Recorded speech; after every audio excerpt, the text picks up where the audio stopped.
Welcome everybody to another edition of FGITV. I'm Jeff Bergerson. My screen name is JT Bergerson on Daily Fantasy Sites. I'm joined by always by my partner Zach Turcotte, aka Mysteriously. We are with FantasyGolfInsider.com. If you haven't checked us out, you should right now. Check us out, become a premium member. We have tons of great content on there. Industry leading stuff that'll help you be more profitable playing DFS golf and general season-long golf as well. So on our video that you're watching, just click the little button that says subscribe underneath there. It would help us a lot.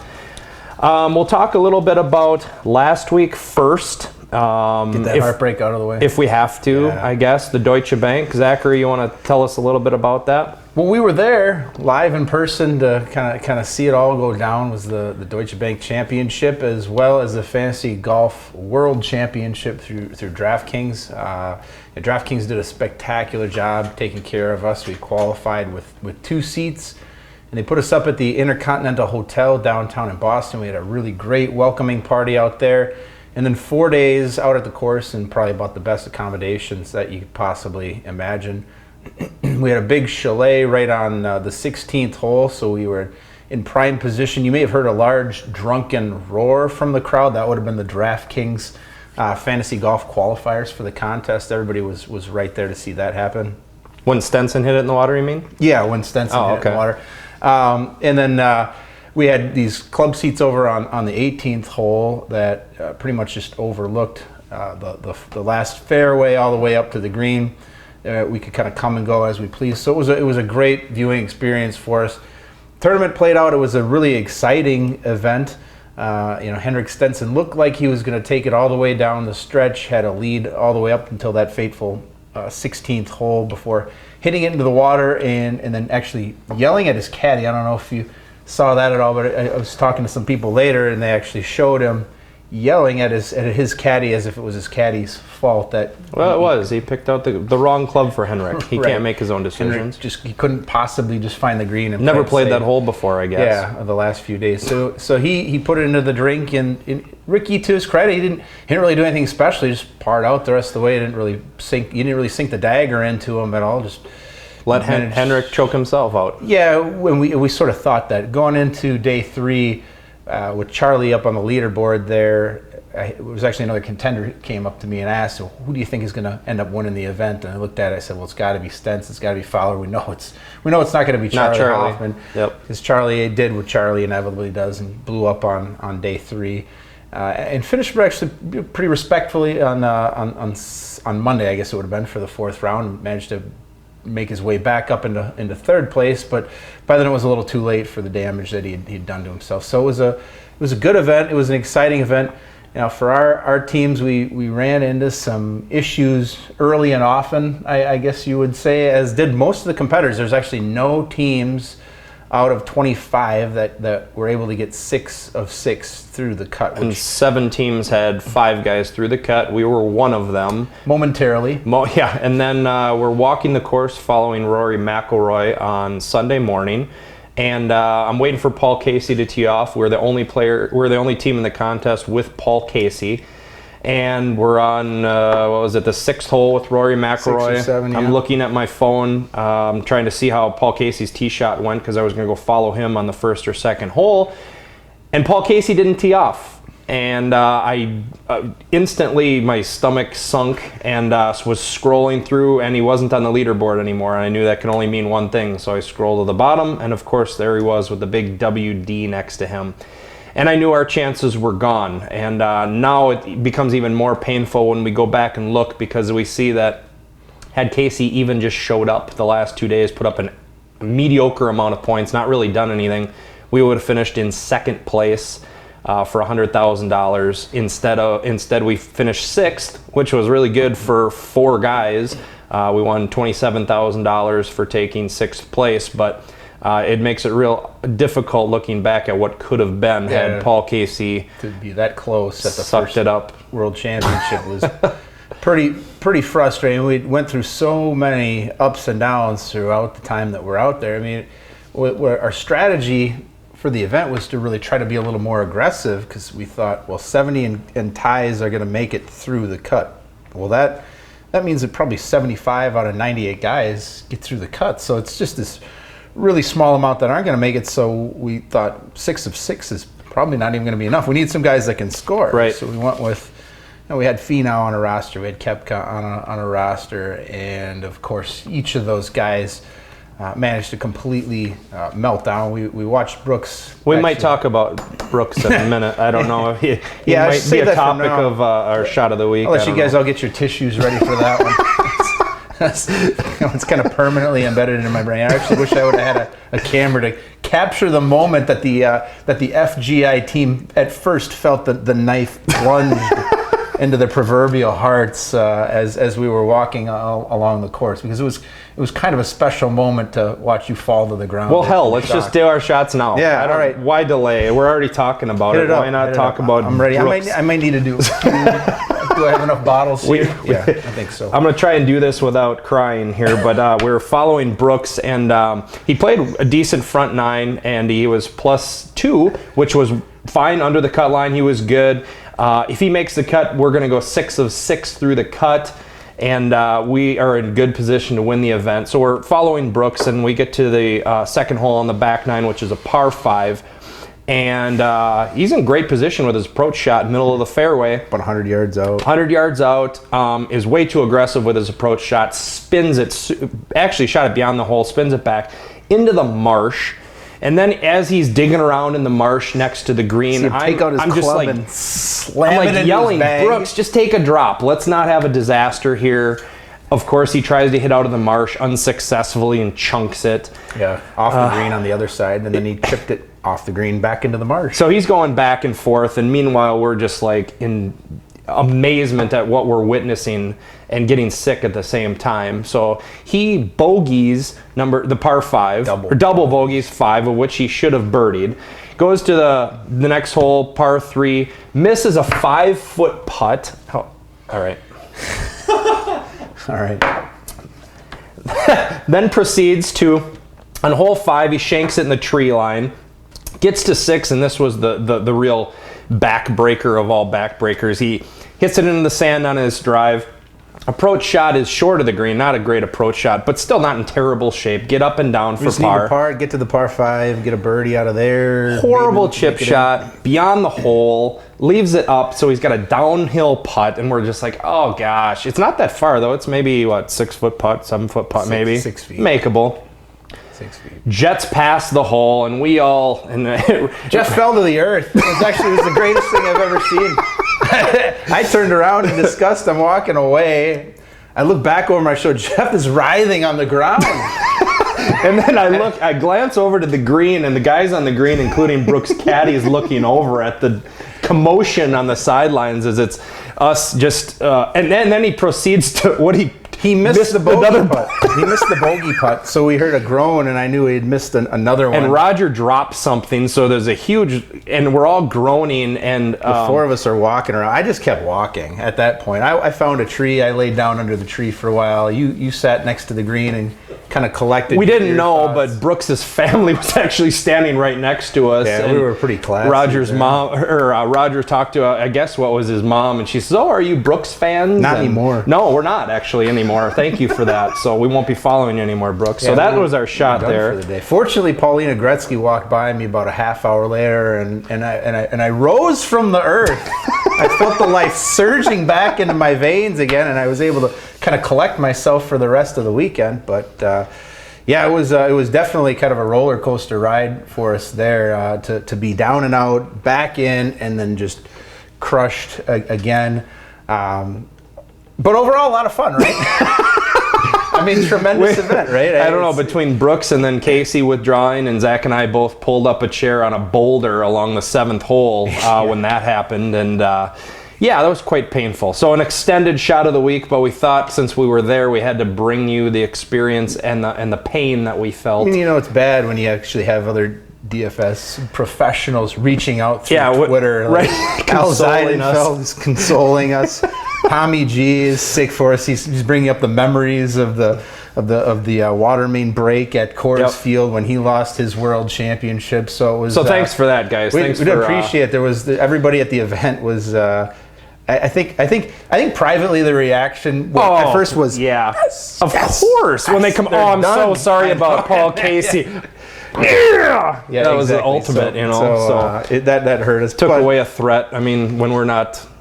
When we're disabled, that's kind of But we'll be back. I mean, we'll be back next year again, and we had still a very entertaining weekend, and we were. It was fun. Special shout out to DraftKings. Thank you very much, Tori, John, Corey, Jason, all of the rest of you who put on the event. Really first class event all the way. Everything that we needed or wanted, they were on top of. So we'd encourage you guys to try and qualify next year. We certainly will be trying hard again. It's actually going to be at least double the size next year is what we hear. Maybe $500,000, maybe more next year at the live event. So you want to talk some golf this week? You ready? Have you recovered? I'm ready to turn the page and look forward to what now is the BMW Championship this week. Excellent. And a few key items to note this week. It's the top 70 guys in the FedEx Cup standings will be playing this week. So it's a loaded field. There aren't a lot of sleepers. Everyone's top notch. There is no cut this week. That's an important thing to note. We have to factor that into our analysis. So no cut this week. It was only held at it's at Conway Farms Golf Club, and it's only been hosted there in 2013. So when you're looking at tournament history, you can look at every year for this event, but focus on 2013 because it was actually at this location. Conway Farms is a par 71, 7,251 yards. Very similar to last week, TPC Boston, in the length and also the length of a lot of the holes. And the setup's very much the same, so we can use that as kind of a, not only look at the guys who succeeded last week with their current form, but also because of the course layout. Key stats this week: par 4 scoring, par 5 scoring. Greens, strokes gained tee to green. Strokes gained putting. Interesting I found is that when the event was held here in 2013, of the top 14 finishers in the field, 13 of them were in the top 16 in putting. So putting is really important this week as well. Not overly difficult on the greens like TPC Boston, but those who are draining putts are doing well. Greens in regulation, ball striking, birdies are better, percentage. Does that sound good? Yeah, I think that covers. Those are the key ones that we found. So, Zachary, you want to hit us off with who you like in the top tier of guys on DraftKings this week? Well, I think we got to lead off with the guy at the top who came in last week with a lot of momentum, and we felt like a 12th place finish let us down a little bit, but looking at Jason Day, I think pretty much across the board, he's near the top in just about every one of those statistical categories. He really had just one mediocre round last week where he shot, I think it was his first 73, first right? round over par in a couple of months. Yep, that was it. Everything else was good for him. Yeah, so I think he played really well. You know, it's going to be tough. We don't really talk about too much is the pricing this week. The pricing is difficult this week. It's not so much different at the top as it is at the bottom. It cuts off, what is it, 66? 66. I think Fabian Gomez is 6,600. Yeah, at the bottom range. So we don't really have that zone where we can dive down and grab a Hudson Swafford at 6,200 or something like that and have a reasonably reliable guy. We have, those bottom couple guys at 66. Not really a lot that I love up until at least we get to Stephanie and we can play with him at 6,900. That's reasonable. A couple guys at 7,000. But if you come in and you grab a guy near the 12.5 range, immediately your average salary is dropped down to 7,500 for your other five. So even if you're able to pick out that top guy who does really well, like a Jason Day, if he does go on and win the event, you still got to find 5 other guys in that lower range that are going to put up a competitive effort. And there's a lot of guys that are down there, but still, it does make it really difficult to go with that upward loaded team because you can't even stack. You can't stack 2 studs like you have been able to over the last month. The popular stack last week was Rory and Stenson. Right. So you can't do that this week. You get 1 stud and you got to make them count. Yeah. So literally can't even do that. So I do like Jason Day. I can't necessarily say that I'm going to be able to roster him a lot. There's going to be 2 or 3 rosters that I build with him and a collection of guys in that mid 7,000 range that I do like, but it will still be difficult to do that. So kind of dropping down the list, we saw a guy who surged back a little bit on Sunday. I think he's knocking the rust off, but Rory McIlroy. I like Rory this week, not as much as Day. I'm higher on Day than you are. I like him a lot this week. If you got one guy to choose in the top tier, it doesn't really matter if it's 12-6 or 12-1. I'm going with Jason Day this week. I think he's just that good. But I do like Rory. Last week we thought it might be a little contrarian to go with him, but what actually turned out, and in the qualifier at least, Rory was owned by 32%. Eight guys in the qualifier, so they were kind of outthinking themselves. They thought they were going to be contrarian and went with Rory, but it turns out he wasn't. I do like him this week. I think the more he plays, he's going to get better. He's going to knock that rust off. His putting's going to come around, which has been really, really atrocious putting. He's close, though. It's not like the putts he's missing are off by a lot. When we watched him those 3 or 4 holes on Sunday, I mean, he was right on the lip for a lot of them. So I think he is, and he really did turn it around the last round. I think he's close. He came out. He played really well on Sunday. So I think he's right there. And this will be, playing a couple weeks in a row here. I think that'll start to help him. So I do feel like this is going to be a stronger performance for Rory going into this week. But again, still not all that cheap, so it's not going to be easy to put him on a roster with a lot of other folks. It's not. Do you like Stenson up there too? Yeah, I mean, the guy's just been playing great the last couple weeks. We mentioned many times earlier in the season he had a little bit of a virus that knocked a lot of weight off him. I think he dropped about 20 pounds. Didn't play particularly well, but over the last few weeks, really heated up. He seems to really have his game on. And if you want a guy who is going to be able to hit it reasonably long, he's accurate, and he's hitting greens, Stenson does all those things. So if the fairways are narrower or they're growing out the rough a little higher, I mean, we don't really talk about the fact that these courses have been playing a little bit tougher than they had in previous years. I think it's something that really shocked the DFS golf community over the last couple of weeks, is just the way that Barclays and then Deutsche Bank both played a lot tougher by 5 to 6 strokes or so. So, I think that a lot of these courses have tried to make sure that they're not just birdie fests where guys are able to shoot minus 20 or above. So if the score comes back into that minus 15 kind of range, and you've got a course where you're going to be penalized for hitting it out of bounds a little bit more, you want guys like Stenson who are able to kind of keep it in the fairway but also cover quite a bit of distance. So I think Stenson's going to be a great play. I think he's going to be really popular, though. So he'll be popular. That might take away from it a little bit, but in GPPs this week, you're just going to have to find the winner. And if you're playing in any level of GPP this week, you're not even going to. It's not even going to be like the WGC where you can find a guy like Lowry who's kind of hidden down a little bit to rise up. It's going to be somebody who's relatively well known. I would say. I would guess more that than too. likely who's going to jump up there. So you're going to probably need to find the winner to win these big GPPs. But Stenson will be popular, and then Jim Furyk will also be really popular. Furyk will be popular. He might be one of the most popular this week. His tournament history is off the charts in this event. He played well in 2013, coming off the T4 last week where he played really well. His current form is great, so I think he's going to be popular. I have a couple problems with Jim Furyk this week. One is his price tag is $10,000, which is high for Furyk. And the guys that surround him score a lot more points in DFS than Jim Furyk does. Knocking a lot more birdies. So, and that combined with how popular he's going to be, I am going to be underweight on Jim Furyk this week. I'm just going to say that. I would rather, and I like Justin Rose better than Furyk. Just drop it down a couple hundred. It's funny. This is one of those really odd pricing schemes where typically you're not going to see Furyk and Rose priced together. You're almost always going to see $1,000 or $1,500 differential from Furyk and Rose, where Rose is going to be somewhere in that $11,000 range, and Furyk will be somewhere in that $9,000 to $9,500 range.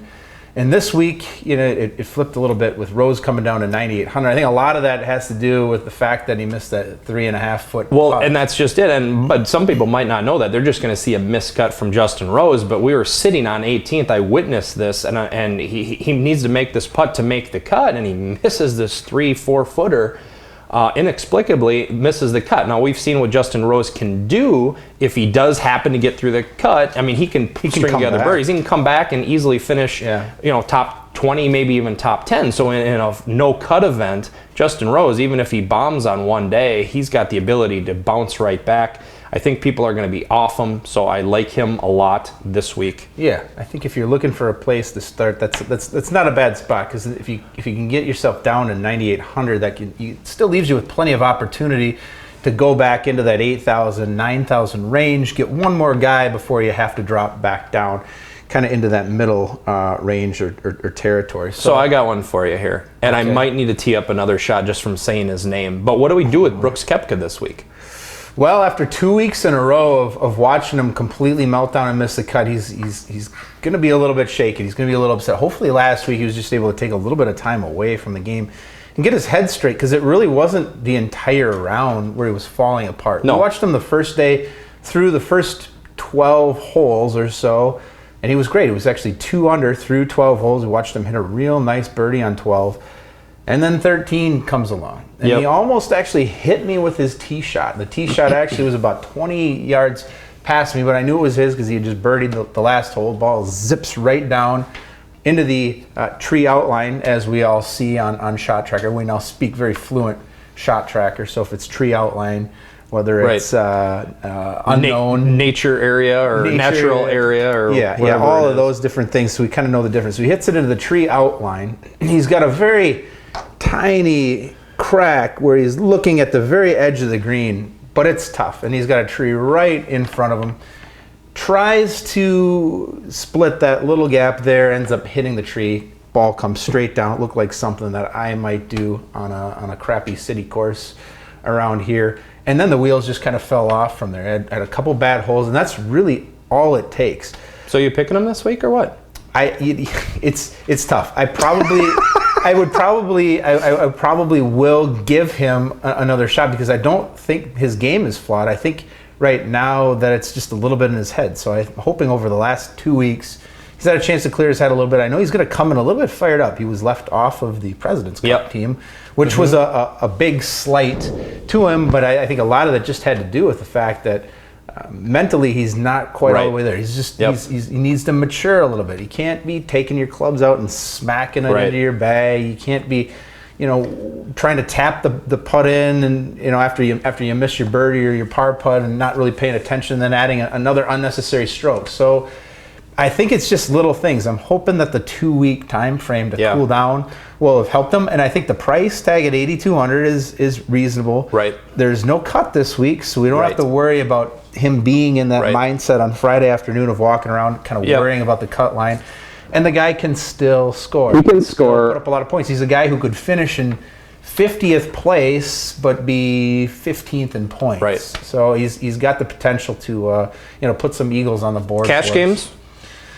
Maybe not as much. I'm more conservative in cash games, so I'm not going to do Koepka in cash games this week. I have no problem pulling the trigger in GPPs, though. Sure. And I will with Koepka, because he can score no-cut event. Yeah. Not as heavily as I have been on him, obviously, just because there is still some question marks surrounding him. But lingering doubts. But I'll go with GPPs. Who else you like in kind of that middle range, 8,000 area? Well, one guy who might still be a little bit under the radar if we drop down towards that below 8,000, 7,900 range is Matt Jones. Okay. We watched him at the PGA Championships. He was that week he was a great play. I mean, he was down at 5,600, and a lot of the sharps kind of gravitated towards him just because it made it so easy to, if you put him on your roster, to really load up. And surprise, the guy jumped up into the lead.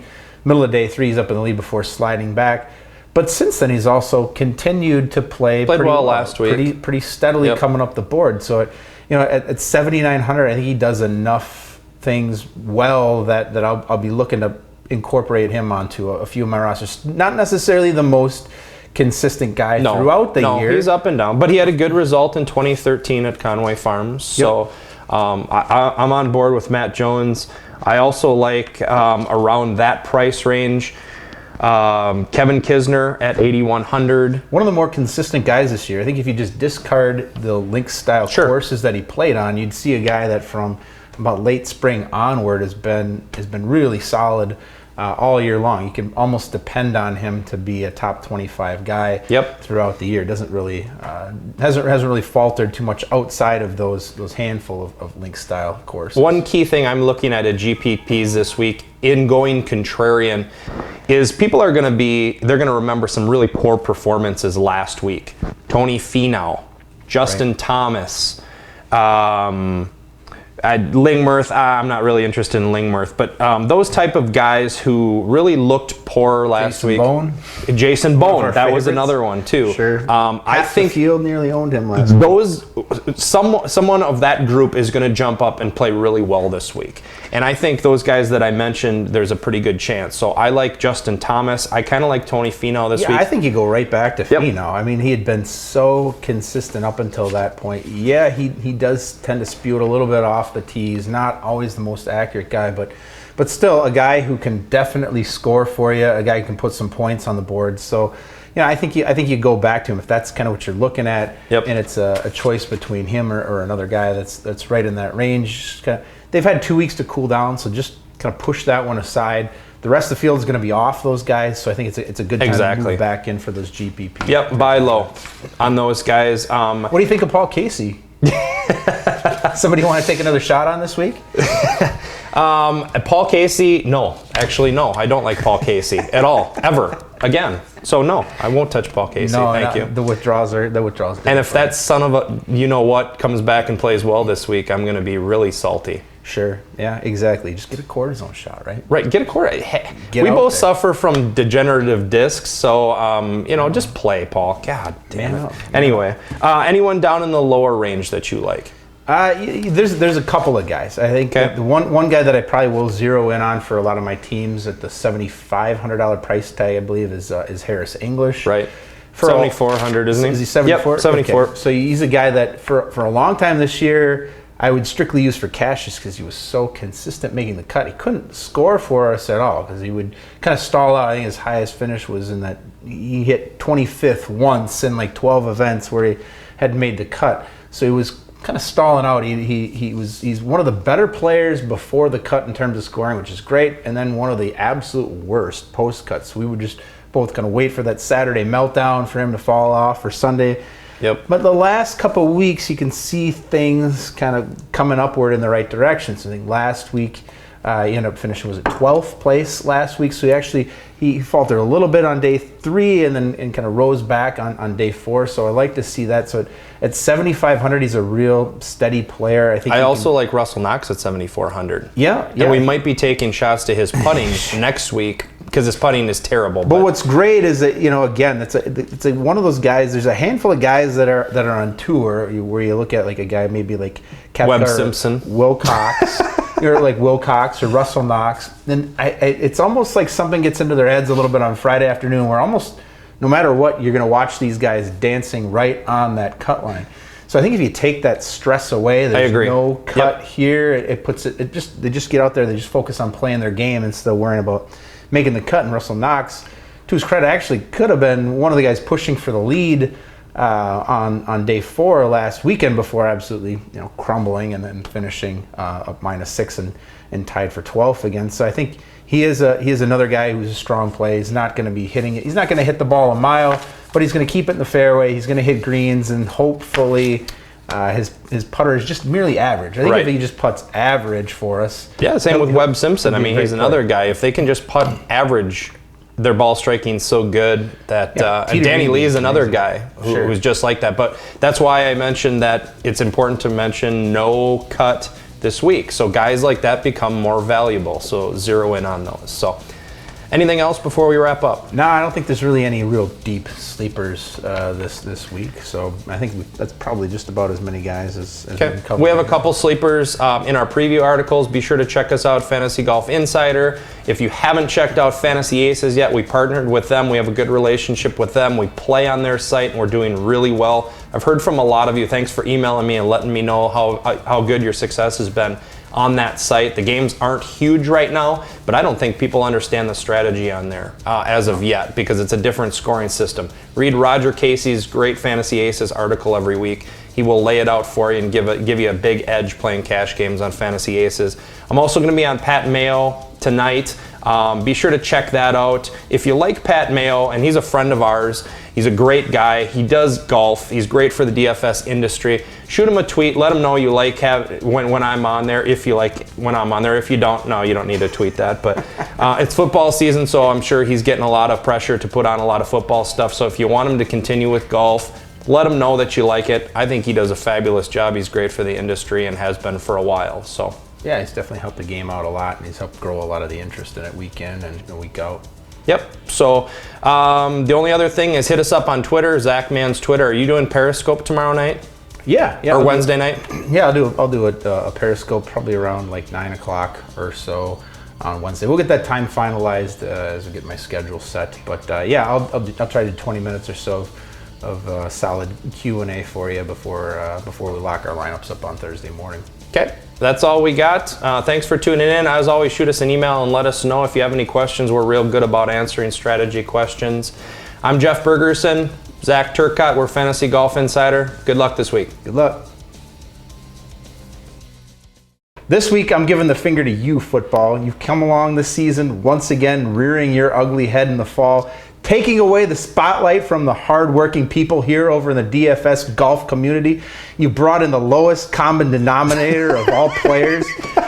It's an unskilled game. You got people just randomly throwing in guys all over the place. No cut line. No cut line. There's no sweat. Guys play like slop for 3 quarters. They come in the 4th quarter. They get garbage time points. It's just ridiculous. The Raiders yesterday, 2 garbage touchdowns to end the game. Martellus freaking Bennett, they don't throw it to him the whole game. 2 seconds left, they get a garbage touchdown, and 40% of owners across the country go absolutely insane. I've never seen anything like this before. So fantasy football, I'm giving you the finger this week. We'll be back in the wintertime to reclaim our glory, but from now, I don't know what to finish. And our audience, our studio audience, thank you for your applause.